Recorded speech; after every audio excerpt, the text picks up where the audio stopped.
ကဘာပေါ်တွင်အလှဆုံးဟုနာမည်ကြီးသည့်မင်းသမီးတစ်ပါးရှိတော်လဲသူမသည်လက်ထက်ရန်သူတို့သားကိုရှာမတွေ့ခဲ့ပေနိုင်ငံအသီးသီးမှဘယင်များကသူမကိုလက်ထက်ခွင့်တောင်းလာကြတော်လဲမင်းသမီးကအားလုံးကိုညှင်းပယ်ခဲ့သည်သူမသတ်မှတ်ထားသည့်အခြေအနေမှာတခုလေးသာရှိသည့်ဘယင်အားလုံးကိုအနိုင်ယူနိုင်သောဘယင်ဖြစ်မှသာသူမသည်ကဘာဘယင်၏မိဖုရားအဖြစ်လက်ထက်မည်ဟုဆိုခဲ့သည်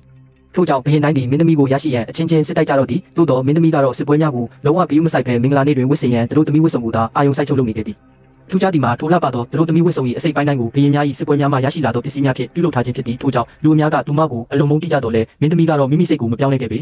တနေ့တွင်နန်းတော်ရှိ၌တပိုးတန်ထွက်ပေါ်လာပြီးတန်ချက်အပြည့်ဝတ်ဆင်ထားသည့်အရက်ရှိရှိအမျိုးသားတဦးသည်မြင်းဖြူတစည်းစည်းကမင်းသမီးကိုလက်ထက်ရန်ရောက်လာသည်